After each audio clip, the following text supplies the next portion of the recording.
Avec la Bible avec Jean chapitre 7, verset 37,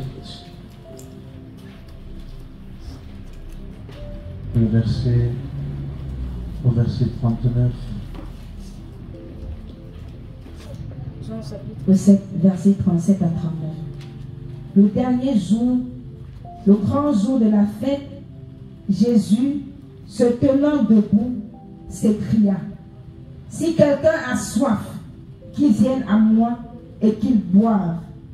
Celui qui croit en moi, des fleuves d'eau vive couleront de son sang, comme dit l'Écriture. Et dit cela de l'Esprit que devaient recevoir ceux qui croiraient en lui, car l'Esprit n'était pas encore, parce que Jésus n'avait pas encore été glorifié. Amen. Alléluia. L'Esprit n'était pas encore, parce que Jésus n'avait pas été glorifié. Alléluia. Il dit le dernier jour de la fête, le jour le plus solennel. Amen. Jésus se tint devant la foule et lança à pleine voix: si quelqu'un a soif, amen, si quelqu'un a soif, qu'il vienne à moi, et que celui qui croit en moi boive. Amen. Car, comme le dit l'Écriture, des fleuves d'eau vive jailliront de lui. Amen. On n'a pas dit de l'extérieur, n'est-ce pas? On a dit de lui. Les fleuves d'eau vive jailliront de lui. En disant cela, il faisait allusion à l'Esprit. Amen. Que devait recevoir plus tard ceux qui croiraient en lui. Tu comprends ça? L'Esprit que devaient recevoir plus tard ceux qui croiraient en lui. Mais la condition, c'est que il faut avoir soif. Amen. Je reste convaincu que tu as déjà eu soif un jour. Et certainement même aujourd'hui tu as eu soif. Tu as eu envie de boire de l'eau. Amen. Et quand tu as soif, il y a une attitude que tu as. Amen. Et tant que tu n'as pas étanché ta soif, bien-aimé dans le Seigneur, je reste convaincu que tu seras mal à l'aise. Amen. Pour dire qu'on ne peut pas se sentir à l'aise en tant qu'enfant de Dieu tant que la soif de l'Esprit de Dieu n'a pas été, n'est-ce pas, c'est étanché ou bien c'est pas. Hein? Amen. Aussi longtemps que tu n'as pas comblé cette vide, amen, ce désir profond de boire l'eau, il te sera difficile d'être à l'aise. Est-ce que je parle à quelqu'un? Un véritable enfant de Dieu ne peut pas être à l'aise sans Saint-Esprit. Je vous le dis. Il va sentir que quelque chose lui manque. Amen. Il va sentir une absence. Il va sentir, n'est-ce pas, qu'il a besoin d'un truc là. Amen. Il va faire des choses. Il va faire des choses pour Dieu. Mais il va sentir qu'il n'arrive pas encore à toucher le plafond. Il y a un truc là qui manque. Il y a quelque chose qu'il n'arrive pas à voir. Jusqu'à ce qu'il parvienne à voir cette chose. Amen. À ce moment, il sera complet. Il sera tranquille. Amen. Donc, l'Esprit de Dieu se donne aux personnes assoiffées, désireuses. Amen. C'est pour cette raison que nous, les pasteurs, lorsque nous conduisons cette phase, nous ne pouvons pas être jeunes ici.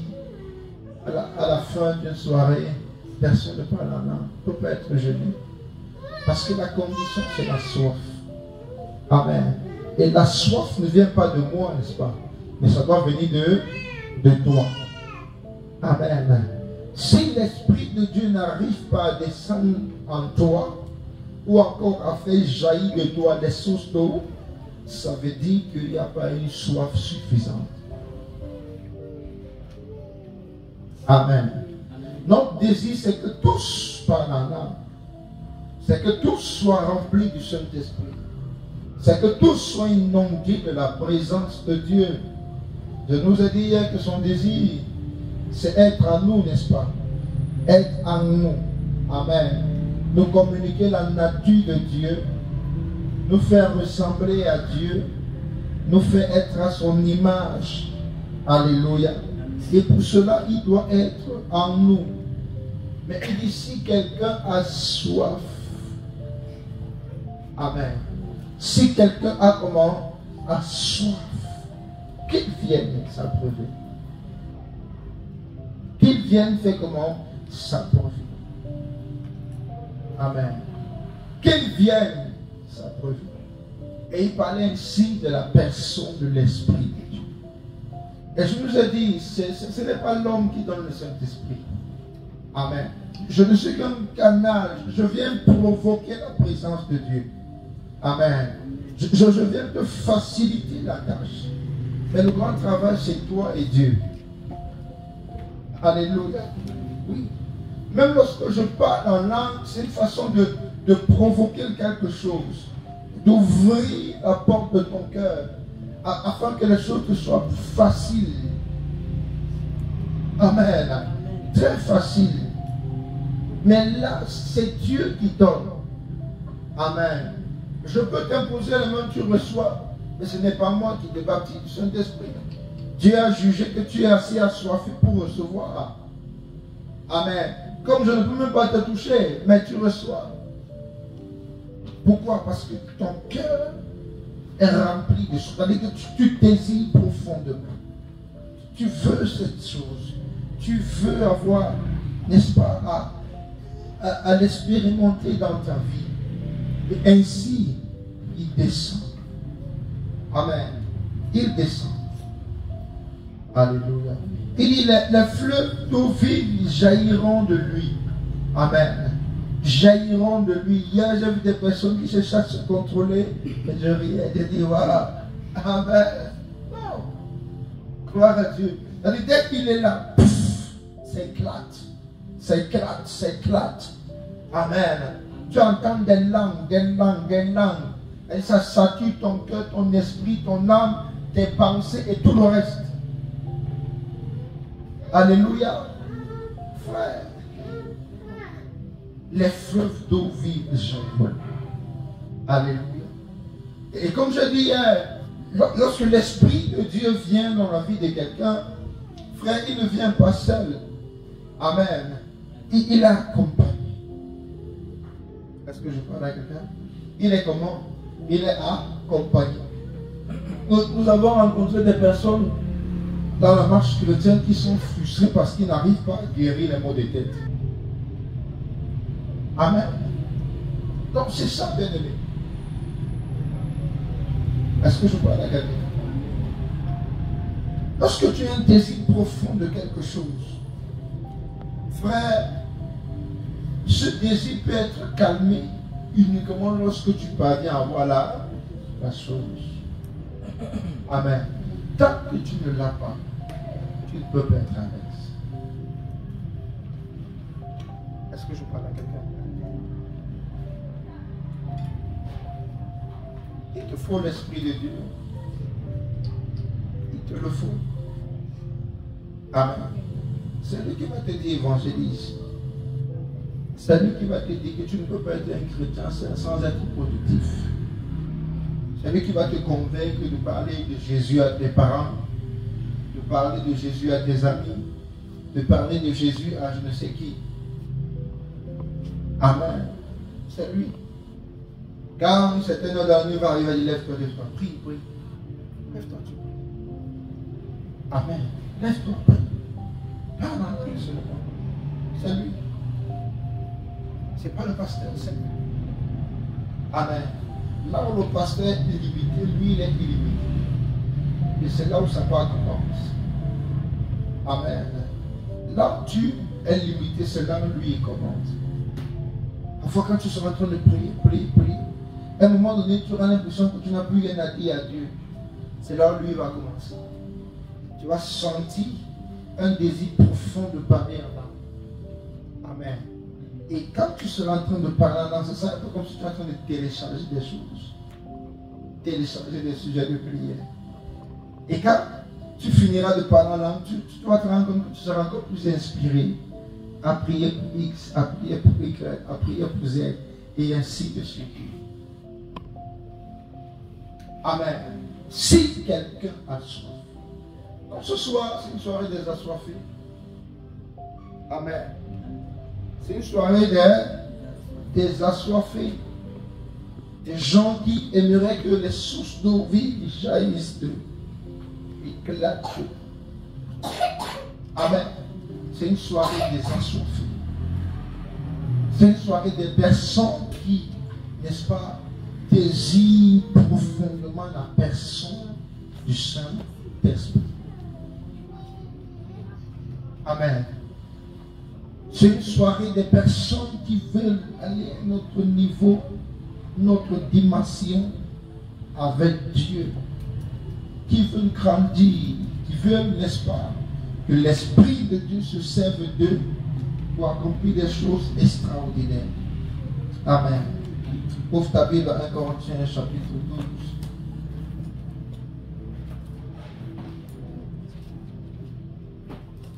Voici le premier verset.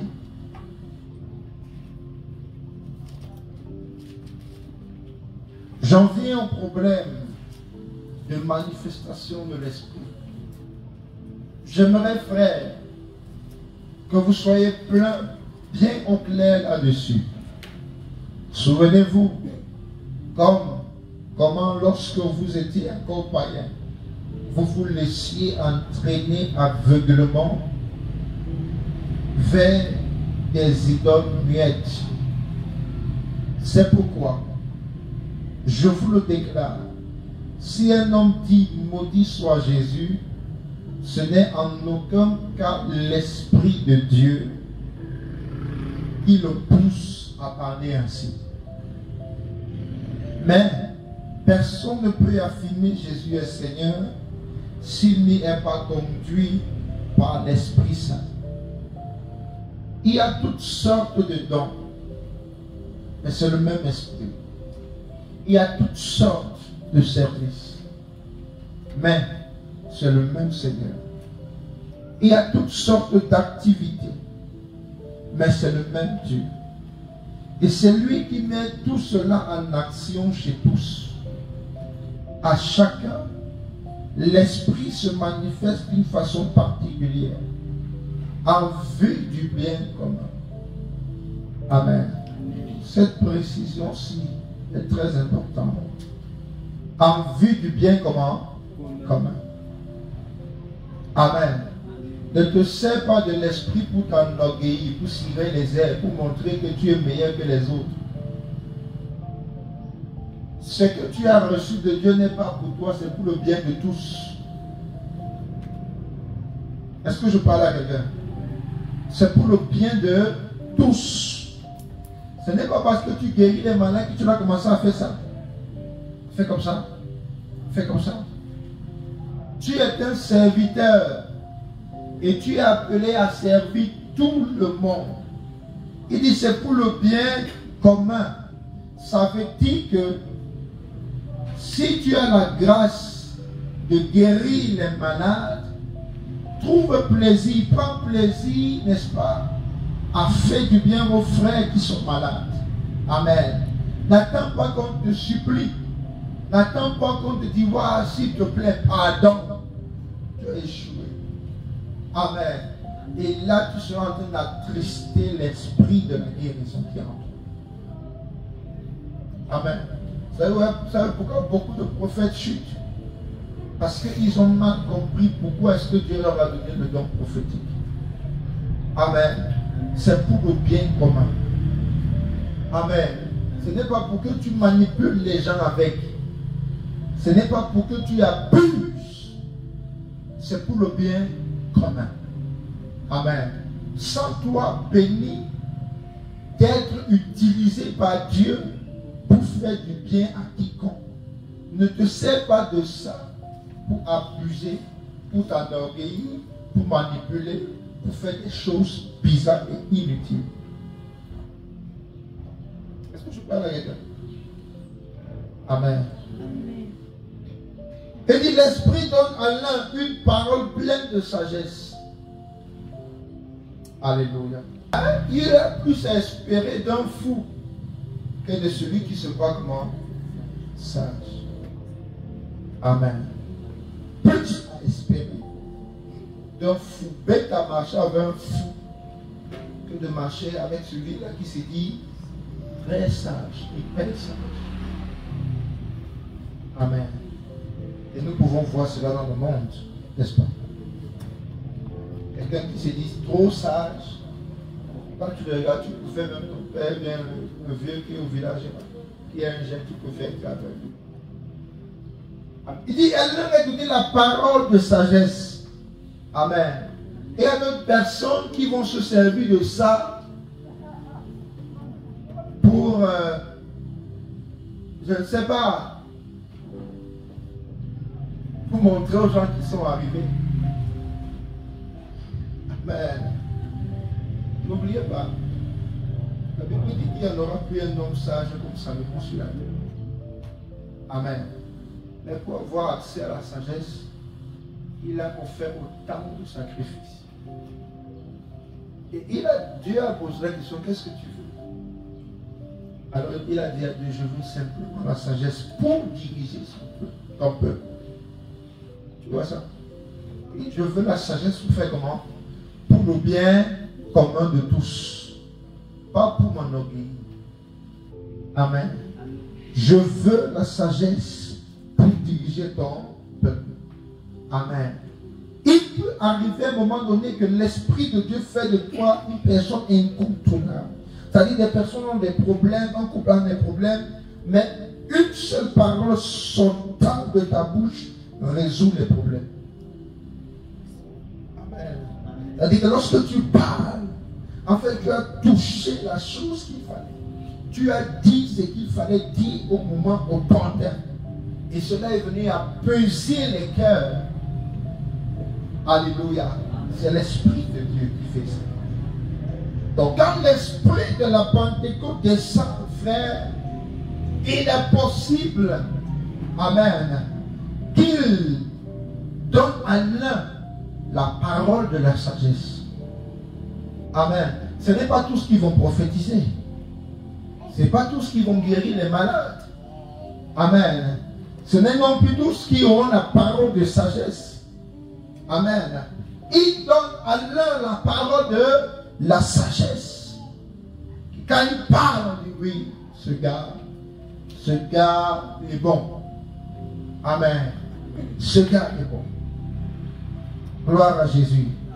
À un autre, le même esprit donne une parole chargée de savoir. D'autres versions parlent de la parole de connaissance. Ça veut dire que j'arrive devant la sœur Émilie, Dieu pour ouvrir mes yeux, Dieu pour ouvrir mes oreilles. Je me mets à lui dire ce qu'elle a fait hier à 17h ou bien hier à 6h du matin. Ou encore j'arrive à lui dire la couleur de l'habit qu'elle a porté hier. C'est ça la parole de connaissance. C'est dire quelque chose qui est déjà connu par la personne. Ça n'a rien à voir avec la prophétie. Amen. Rien à voir. Gloire à Dieu. Et toujours c'est l'Esprit de Dieu qui est à l'origine de cela. Amen. Parole pleine de savoir. Parole pleine de connaissance. Quelqu'un me comprend? Plein de connaissances. Amen. C'est-à-dire que quand tu parles comme ça, tu comprends et réalises que Dieu te connaît. Amen. Parfois ça te rassure. Ça pèse ton cœur. Si Dieu ne passait pas un inconnu, pour me dire ce que j'ai fait hier, ou il y a de cela 10 ans, ça veut dire que réellement Dieu me connaît et il me voit. Est-ce que je parle à quelqu'un? C'est ça. Mais il dit, pour avoir ça, il faudrait que tu sois rempli de soif. Amen. Que tu désires ces choses. C'est très important. Je vous dis, les dons de l'esprit ne sont pas que les dons de l'esprit. Mais ces dons de l'esprit peuvent te permettre d'entrer librement et facilement dans ta destinée. Je te dis la vérité. Amen. Quand on parle de parole de connaissance, tu penses que c'est juste venir parler à quelqu'un que vraiment hier, ainsi de suite, ainsi de suite. Écoute, il peut arriver que tu parles à quelqu'un, hein, et en parlant, l'Esprit de Dieu dit à la personne, tu vas chercher ton terrain, les papiers du terrain qui a tel, tu donnes ça au pasteur. Je vous dis la vérité. Amen. Je vous dis la vérité. Sans que tu n'aies demandé quelque chose à quelqu'un, l'esprit qui est en train de t'utiliser va toucher le cœur de ce monsieur pour dire, ok, bon, tu te rappelles que je t'avais parlé dans un rêve que tu dois s'aimer un terrain. C'est le moment. Je suis allé à un programme à Bahamas. Et là, je prêchais. Et pendant que je prêchais, l'Esprit de Dieu me dit, arrête. Demande-leur de s'aimer. De feuilles semences. Moi, je ne savais pas pourquoi. Je vous dis, ce pasteur, le même jour, a eu 2 terrains.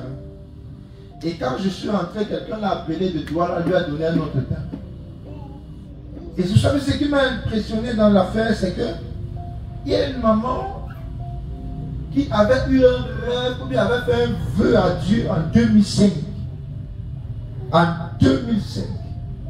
Elle avait dit à Dieu, Seigneur, je vais donner un terrain à l'église.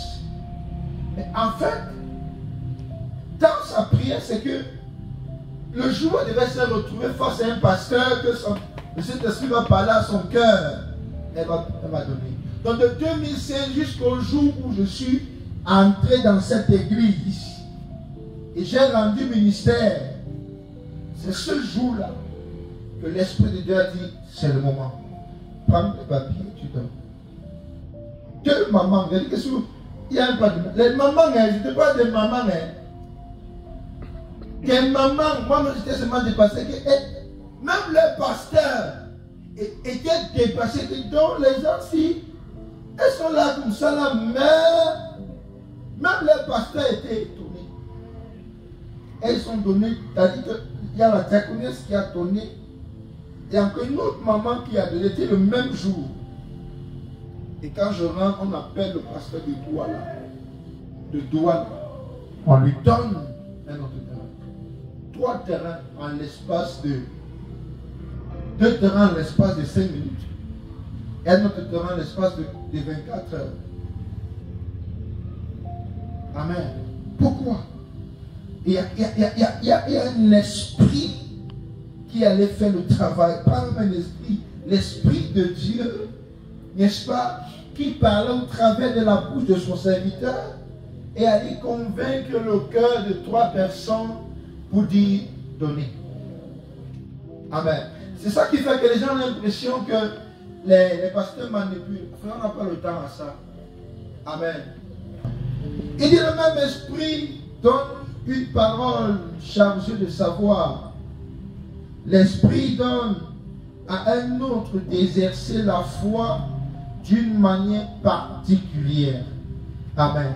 Il y a la foi générale et il y a la foi particulière. Alléluia. Là, c'est déjà un don. Amen. Et des personnes qui ont cette grâce, ce sont des gens qui opèrent dans tous les autres 8 dons de l'esprit. Amen. Et, ce sont des prophètes nés. Il n'a pas besoin de dire je vois. Il n'a pas besoin de dire j'entends. Il vient te dire l'année prochaine tu vas te marier.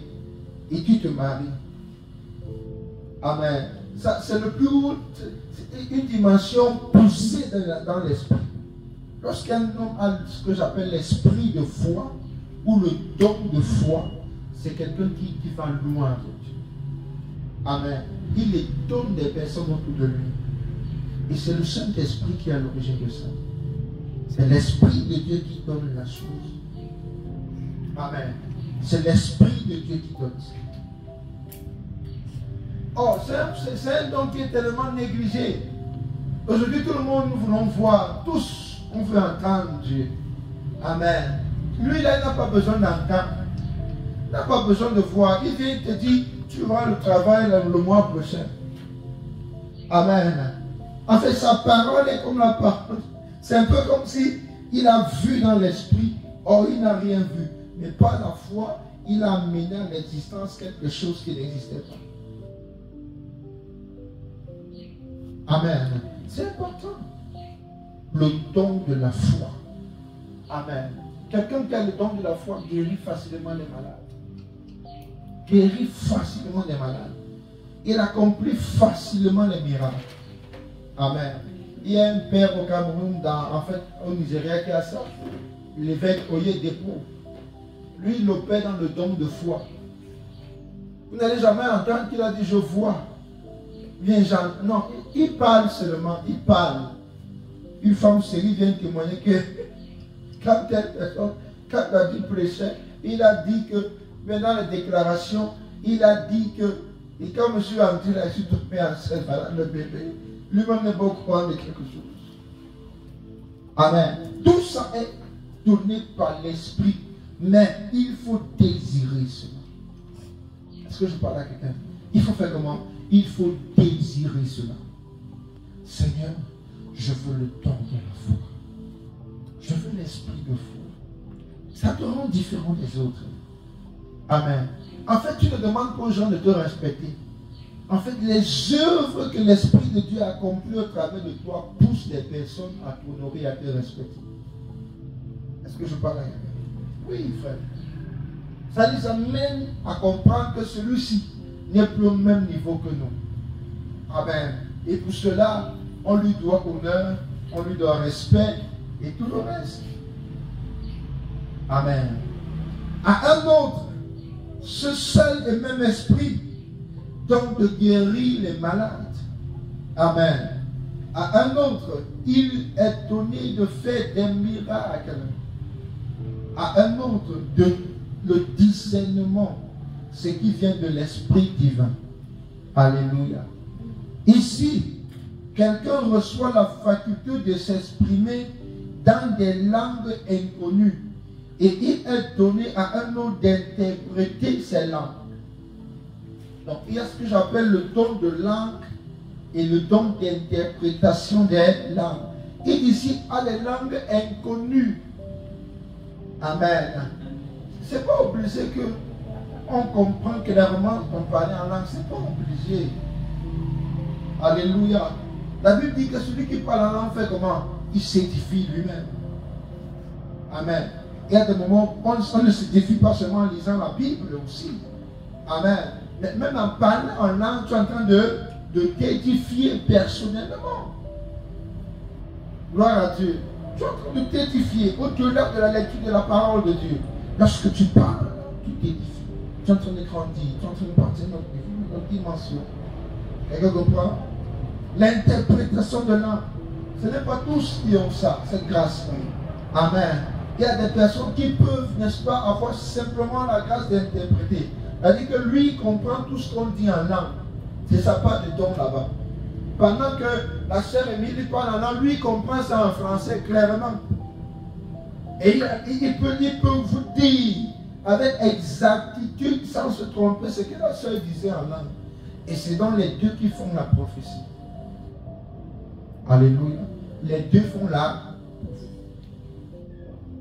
Donc quelqu'un qui a le don de langue et le don d'interprétation est considéré comme quelqu'un qui a le don de prophétie. Amen. Il y a des gens qui ont les deux. Ils ont la capacité de parler en langue et en même temps après interpréter ce qu'ils ont dit. Amen. Quelqu'un comprend ça?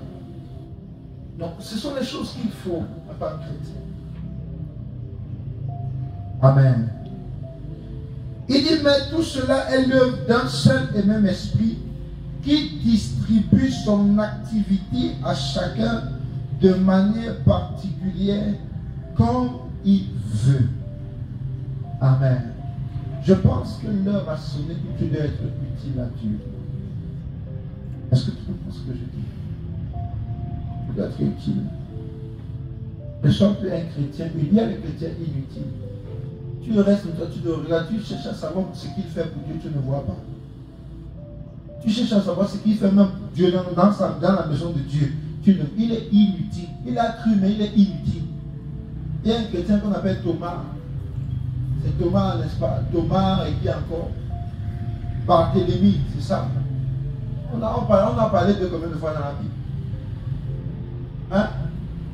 Donc il y a les apôtres inutiles et les apôtres utiles. Est-ce que tu comprends un peu? La seule grâce qu'ils ont eue, c'est d'être appelés apôtres, disciples de Jésus. Ils n'ont rien fait d'autre de concret. Amen. Il y a des chrétiens comme ça. Ils ne servent à rien. Rien. Quand tu essaies de regarder, tu ne vois pas ce qu'il fait. Tu ne vois pas son utilité. Bon, il est là, il est chrétien, oui, bon. Gloire à Dieu. Mais il est... On va dire ça comment? Hein? Tu ne vois pas. À quoi il sert? Tu ne vois pas. Amen. Et il distribue son activité. Tout chrétien qui n'est pas actif dans la maison de Dieu, c'est un problème. Tu as compris? C'est un problème. Amen. Imagine une fois grandi. Un enfant normal, c'est qu'on doit laver le sol à la maison, n'est-ce pas? On doit laver les assiettes. Et toi, tu es toujours couché. Tu te lèves peut-être à 10 heures, que tout est déjà fait. Tu vas là pour avec tes parents, vrai ou faux? Et moi, je te dis que mais mon ami, si tu es grand, sors de ma maison, va te battre ailleurs. Sors de ma maison. Je te nourris. Je paye ton école. Je t'habille. Même laver le sol te dépasse. Comme mamie Michel, va-t'en. Va te battre. À cause de ton inutilité. L'Esprit de Dieu que vous allez recevoir tout à l'heure, ce n'est pas pour que vous, je ne sais pas comment je vais dire ça. C'est pas pour que, quand on dit qu'il y a le Saint-Esprit, tu dis non, moi j'ai le Saint-Esprit. On doit voir ces évidences. Amen. On est fatigué de parler en langue inutile. Est-ce que je dis ça ici? C'est bien. Et puis quoi? Le sol de l'église est sale. Tu es incapable de venir laver. Il ne nous fait pas que parler en langue, il nous rend utile aussi. Tu as compris? Je me rappelle quand j'ai reçu ce thème à Bafé dans une église. Il y a une maman, elle a 60 ans et plus. Elle a levé la main. Elle s'est répandue devant l'assemblée et tous les doyens qui étaient là. Elle dit, elle ne croyait jamais au Saint-Esprit. Diaconne, pas de quelqu'un qui avait déjà occupé des fonctions. Frère, si tu n'as pas le Saint-Esprit, je ne peux jamais te donner un poste à l'église. Ça, c'est le pasteur. Je ne te donne pas. Ça, c'est moi. Hein. Je ne te donne pas. Amen. Ça, c'est le pasteur Hassan. Alléluia. Je te dis, tu dois être inondé de la fête. Et quand tu te donnes le micro, même si tu es diacre, quand tu conduis la prière, on sent que là, il y a quelque chose. Amen. Il y a quelque chose. Elle s'est repentie après autant d'années dans la foi. Elle dit, je demande pardon au Seigneur. Pardon. Parce que j'ai même blasphémé contre l'Esprit de Dieu. J'ai dit des choses qu'il ne fallait pas dire. Je demande pardon. Amen. C'est là que j'ai compris que tout parle du type d'enseignement qu'elle a eu à recevoir. Il ne nous fait pas que parler en langue, il nous rend actifs. Et on a dit ici tout à l'heure que ça fait comment là? Hein? Il dit, mais tout ce cela est l'œuvre d'un seul et même esprit qui distribue son activité. Son activité. Guérir les malades, accomplir des miracles, servir dans l'église et tout le reste. Amen. C'est au-delà du parler en langue. Tu as compris? De là. Donc quand tu vas finir de parler en langue, c'est quand tu vas finir de t'édifier, d'élever ton homme intérieur, puisqu'il est en toi, certainement il t'a communiqué la nature de Christ. Amen. Et Christ a dit que celui qui veut être le plus grand soit quoi? Le serviteur des autres. C'est-à-dire que quand tu vas finir tout ça, viens servir. C'est les frères, c'est les sœurs. Même si Dieu fait des exploits avec toi, quand on va dire allons à la poubelle, sois capable de prendre la roue, je ne sais quoi, va creuser la poubelle. Ça ne va pas retirer l'onction de Dieu dans ta vie. Ça ne va pas retirer la manifestation de la puissance de Dieu dans ta vie. Ça ne va rien retirer. Au contraire, l'attitude là va faire en sorte que ça augmente même encore plus. Ça augmente plus. Est-ce que je parle à quelqu'un? Ça augmente plus. Donc frère, après cette Pentecôte, amen, la Bible dit que Pierre est sorti, n'est-ce pas? Il s'est tenu devant combien de personnes? 3000. Plus même, il s'est mis à prêcher, à évangéliser. Depuis que tu parles en langue, qui a cru? Qui a donné sa vie à Jésus? Hein? Est-ce que tu sais que l'esprit qui est en toi, on appelle ça l'esprit de la conviction? C'est-à-dire qu'il convainc les personnes du péché et du jugement. C'est-à-dire que quand tu te parles devant quelqu'un pour lui parler de Jésus, l'esprit qui est en toi doit quitter de toi pour aller convaincre son cœur. Amen. Pour convaincre son cœur, afin qu'il donne sa vie à Jésus. Alléluia. Ce n'est pas que parler en langue. Amen. Quand tu lis le livre des Actes des Apôtres, après la Pentecôte jusqu'au dernier chapitre, les gars ont été en activité. Monter à gauche, monter à droite, prêchant l'évangile, guérissant les malades, accomplissant les miracles, ainsi de suite, ainsi de suite. Ils n'étaient pas sur place. Les gars prêchaient, il y avait un feu là qui les animait. Amen. Le même esprit. Le même esprit. Frère. Alléluia. Le même esprit. Donc, est-ce que tu as l'esprit de Dieu? Tu deviens animé d'un esprit différent. Alléluia. Tu deviens animé d'un zèle. Amen. Qui te pousse à œuvrer pour Dieu, à travailler pour Dieu, à être utile pour Dieu. Pas besoin de faire la police derrière toi. Pas besoin de te dire fais ci, fais ça. L'Esprit de Dieu te pousse à faire. Ça te pousse à faire. Amen. Enfin, tu arrives. Il te dit tu ne vois pas qu'il faut telle chose. Tu ne vois pas que tu dois faire telle chose. Tu ne vois pas que lui seul commence à rendre ministère à ton esprit. Lui seul commence. Amen. Lui seul. Alléluia. Il anticipe sur les choses. Parfois même tu dors, il te montre ce qu'il faut dans sa maison. Il te montre clairement. Amen. Le Saint-Esprit. Il dit que si quelqu'un a soif, qu'il vienne à lui. Qu'il vienne à moi. Amen. Qu'il boit. Afin que la source d'eau jaillisse de lui. Amen. Donc tout dépend de toi ce soir. Même les 9 dons dont nous avons parlé, ils dépendent de nous. Amen. Je nous ai dit, si ton cœur est libre, et librement lui aussi va descendre. Amen. Sans te déranger. Sans te déranger. Alléluia. Si ton cœur est compliqué, mais qu'il veut entrer, il sera obligé de casser quelque chose pour entrer. Et le Saint-Esprit veut descendre à chacun d'entre nous. Alléluia. C'est une promesse. C'est une promesse qu'il a faite à l'église. Alléluia. Quiconque croit est appelé à recevoir l'Esprit. C'est une promesse. Amen. Une fois que tu as cru, tu t'es engagé dans les eaux de baptême, la prochaine étape est le baptême du Saint-Esprit. Amen. C'est lui qui fera que quand on va commencer à t'enseigner la parole de Dieu, c'est-à-dire que cette parole qui sort de la bouche de son serviteur, il va, n'est-ce pas, établir ça dans ton cœur comme une vérité. Et c'est ainsi que la transformation va commencer. Alléluia. Le mensonge qui était normal devient anormal. Alléluia. Les choses bizarres qui étaient anormales pour toi deviennent anormales. Pourquoi?